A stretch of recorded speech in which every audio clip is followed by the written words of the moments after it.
welcome back to Triple Goddess Soapery. My name is Angela and I will be your host for this video. We are making the Ogopogo, which is one of my more masculine soaps. It is a dupe of, I believe, Cool Water Cologne.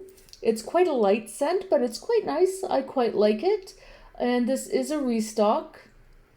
This is also one of the batches that I used salt in my danger water. And you will see when I get out the danger water that it looks kind of sludgy. And what I did with this particular batch was I noticed that there was some residue in the previous batch that I made up. So what I did was I tried to blend the salt residue back into the lye mixture before I poured it.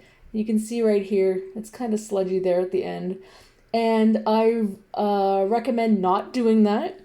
When you use salt in your lye water, apparently there will just be some residue, and just pour your lye water in. Do not try and mix in the lye residue or the salt residue. And I say that because when you get to the end, you're going to see that the bars have some salt granules in them, and the bars are perfectly fine. They're perfectly safe, but they definitely have some salt exfoliation. Now, if that's what you're going for, great.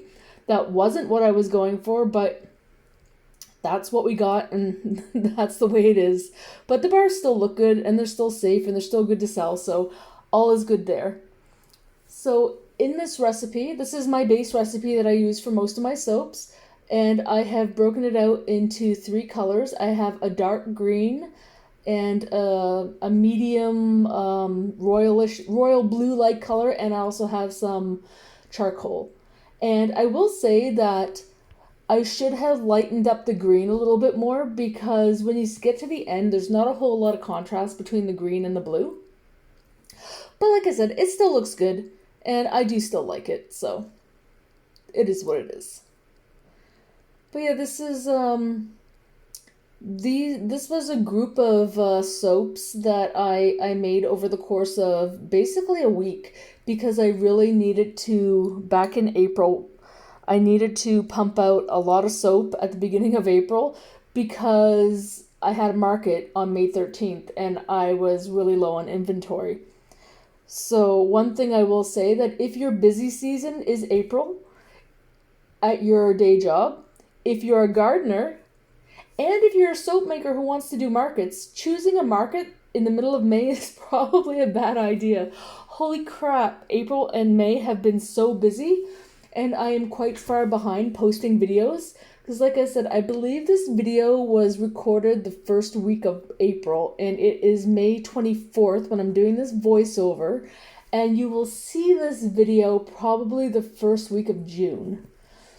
Just to give you an idea of where I am right now with my life. I am fairly caught up, and I have a pretty good stock of inventory now for my soap, and I also have tons of videos to edit and put up, so lots of good content to come.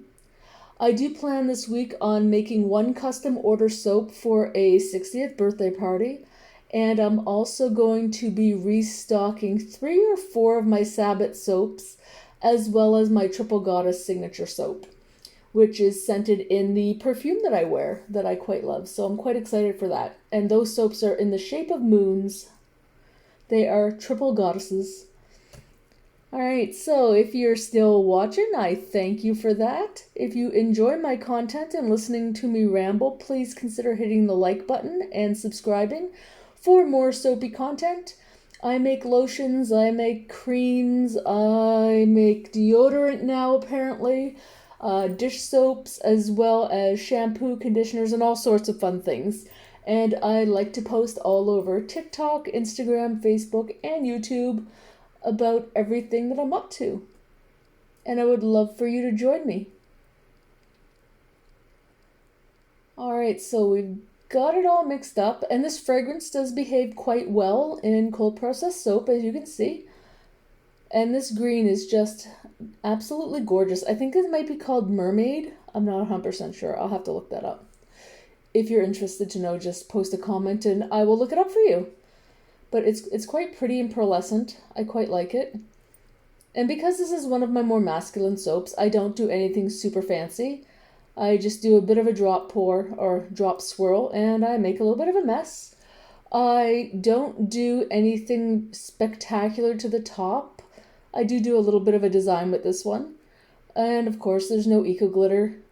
Although I'm sure there's lots of men out there who would like eco glitter, but I don't use it in this recipe. I do quite enjoy how the drop swirl comes out in the soap. And I can't remember, I might run a hanger tool or a chopstick through it. Probably a chopstick, but we shall see. It'll be a surprise for both of us.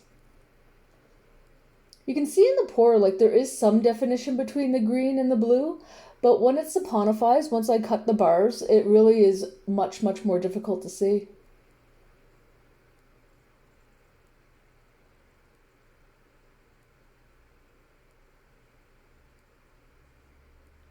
There, we're going to save a little bit for the top so I can do my design. And for the life of me, I cannot remember what this design is called. Someone please tell me in the comments what this pattern is called that I do on the top. It's right on the tip of my brain, but my brain is clearly not working tonight.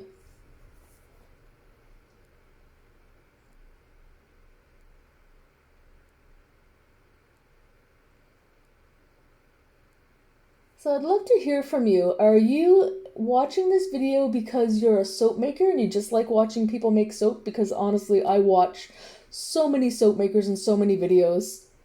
Or are you just one of those people who just likes to watch people make things?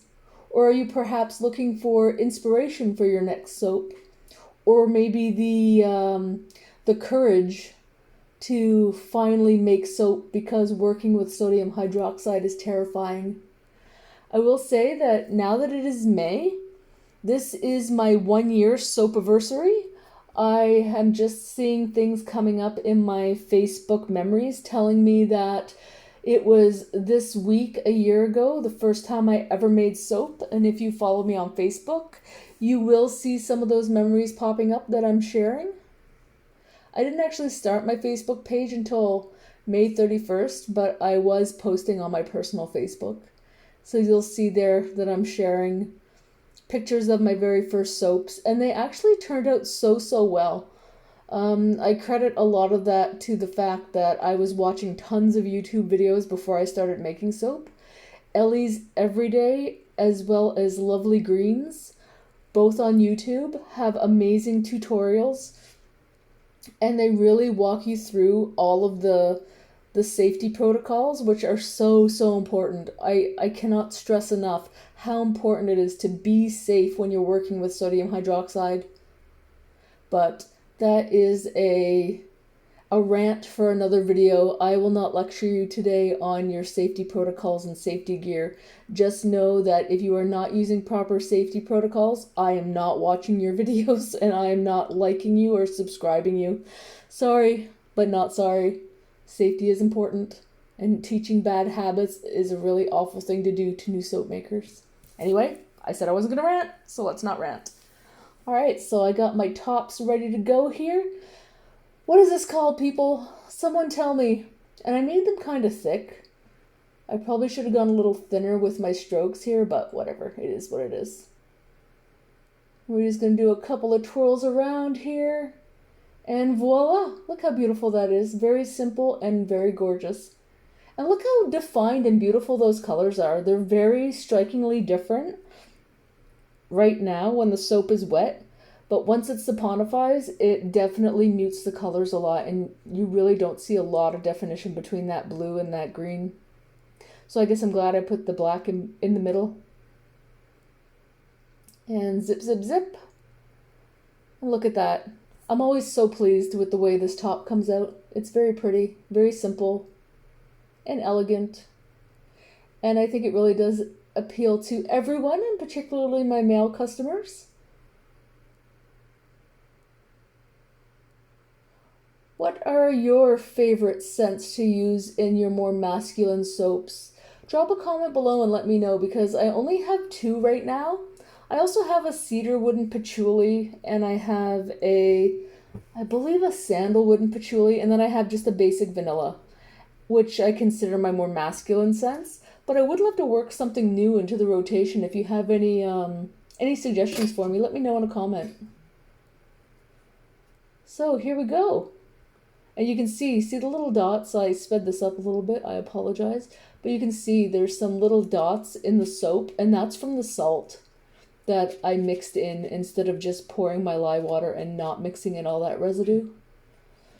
But the soap did come out quite pretty. I do like the swirl, and I will say that once the bars have cured, those white dots are not nearly as noticeable from the salt.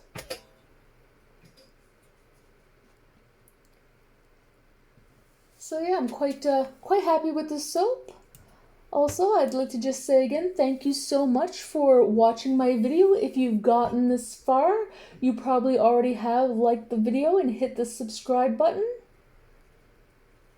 Please follow along on social media. I always post any new products that I'm working on, any new events that I'm going to be attending, any sales or promotions. They'll all be posted on Facebook, Instagram, on TikTok.